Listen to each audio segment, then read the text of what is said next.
a brooch torn apart 4 times, forged from the blood money of Hampshire. Women pooled their fortunes for a bride's gift, never knowing they were creating a symbol of greed. The first time, they tore it apart after just 3 years. The second, when they ripped the pearl away.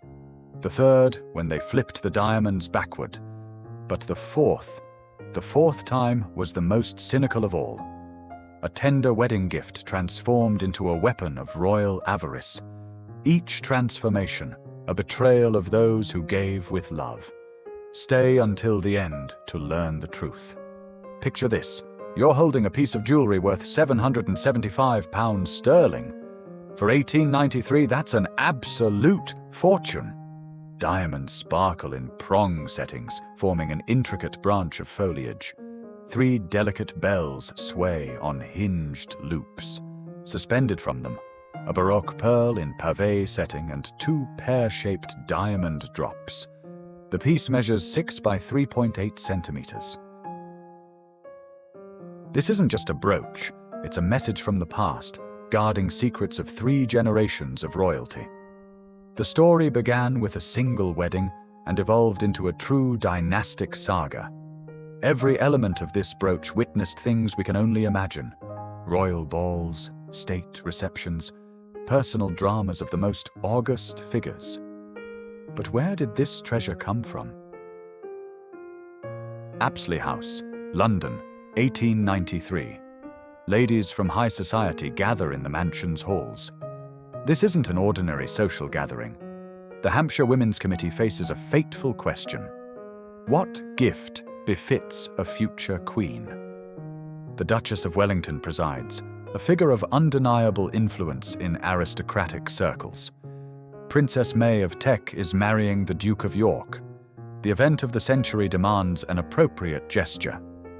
The ladies understand the gift must be more than expensive. It must speak of status, affection, hope for the future, debates, discussions, proposals. Finally, a decision is reached.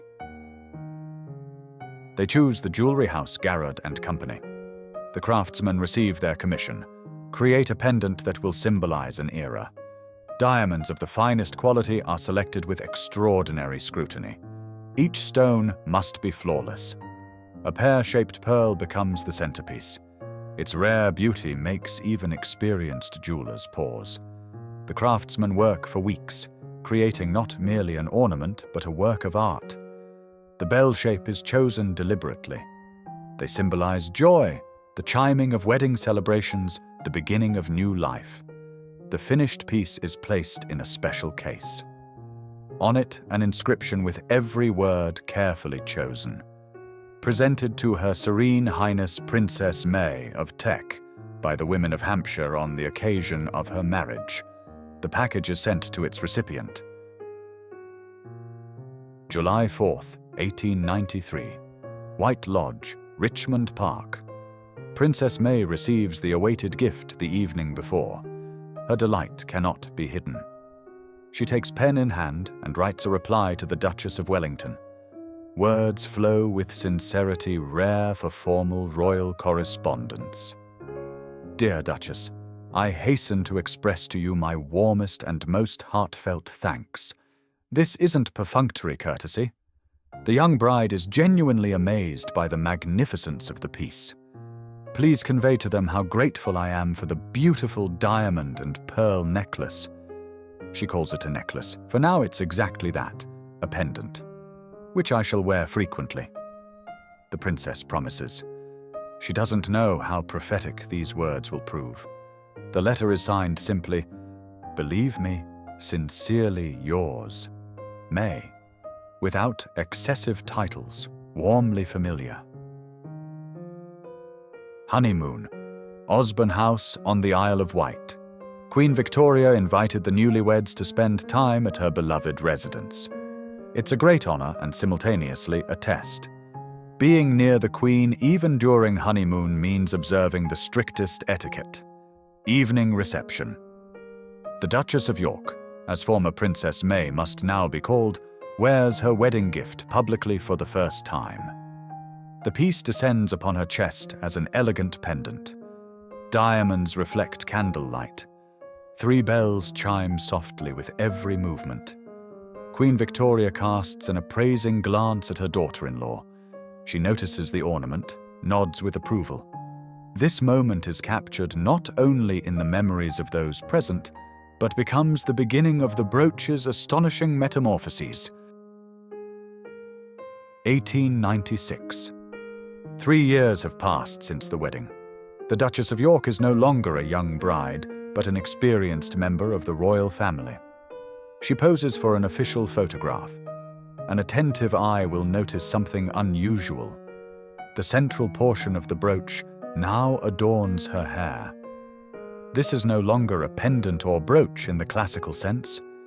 The diamond honeysuckle scrolls have been transformed into a hair aigrette. The pearl and diamond drops are removed. Only the sparkling foliage branches remain, with 2 additional leaves at the center of the composition. Such use of the piece demonstrates boldness and creative approach from the young Duchess. She isn't afraid to experiment with royal jewels. But this is merely the first transformation.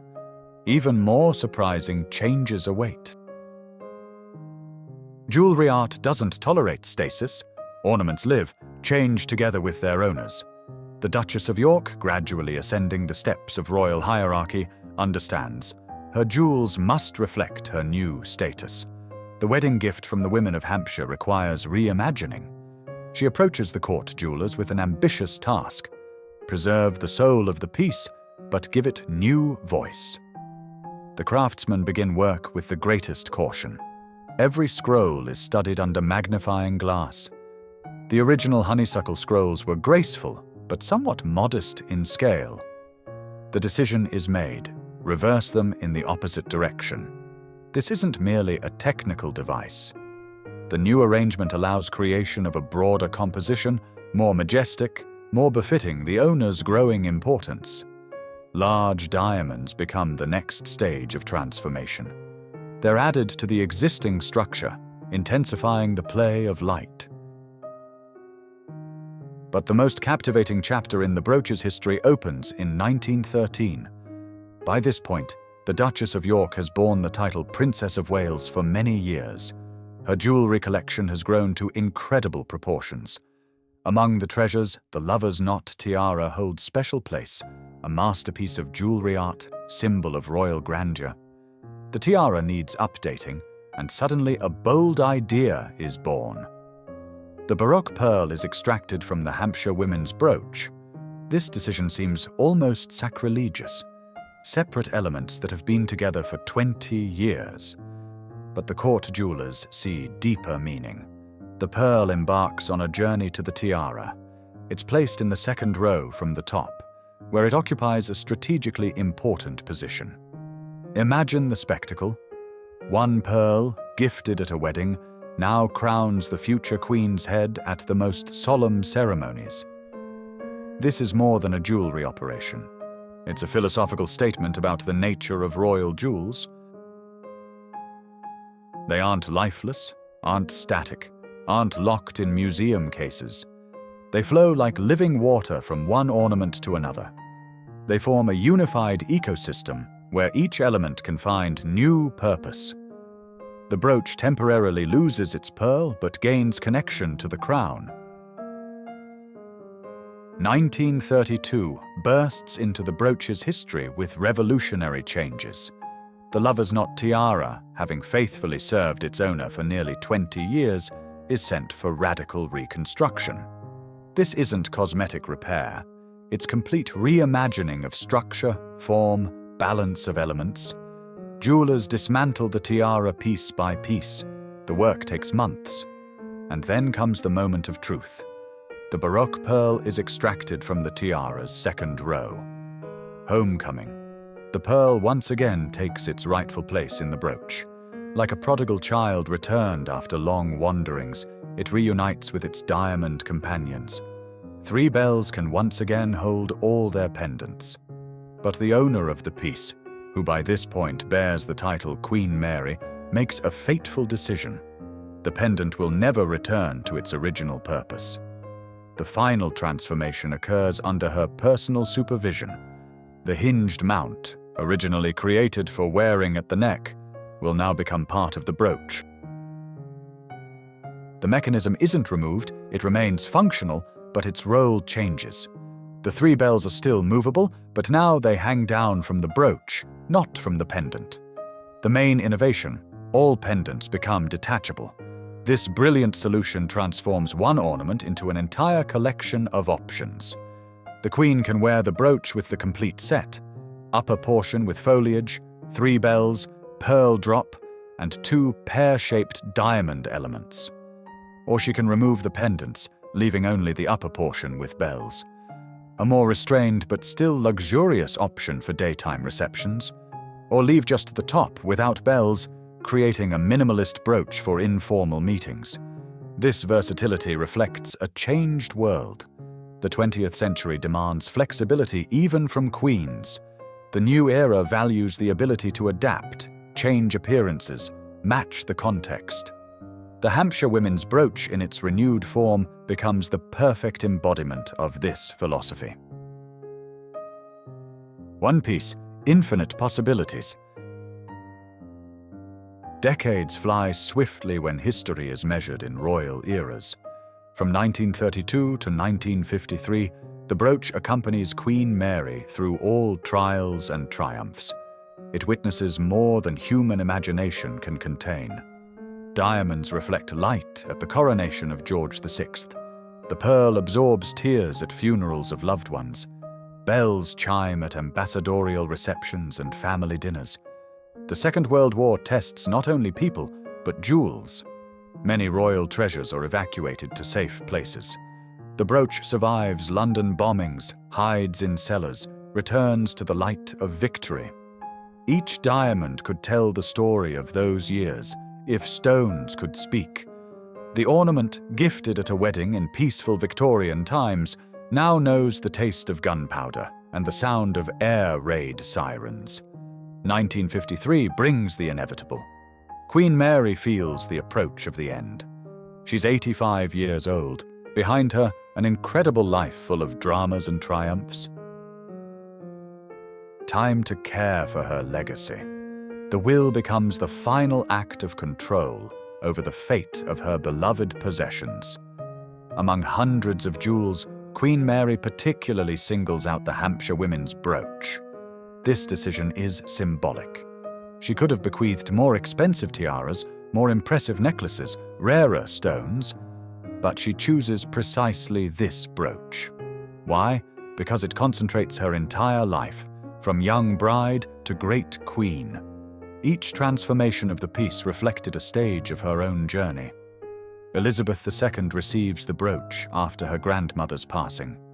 The young queen, just ascended to the throne, holds in her hands an ornament 30 years older than herself. She knows its history, heard her grandmother's stories about the wedding gift, about the women of Hampshire, about the Duchess of Wellington, knows about the pearl's journey to the tiara and back, understands the symbolic meaning of this transfer. It's the connection of generations, materialized in diamonds and pearls. 3 generations of queens are bound by one ornament: May, who received it as a bride; Mary, who transformed it into a dynastic relic; Elizabeth, who accepted the relay. A brooch measuring 6 by 3.8 centimeters contains an entire century of royal history, from the Victorian era to modernity, from pendant to brooch, from wedding gift to symbol of continuity of power. The diamonds continue to sparkle with the same intensity as on the day of creation. The pearl retains its mysterious luster, having survived wars and revolutions. The story doesn't end. It merely pauses before the next chapter. The truth turned out far deeper. No Hampshire blood, no dismemberment for greed. This is a story of how an ornament lived alongside its owner, changed as a person changes. A pendant became a brooch because time demanded transformation.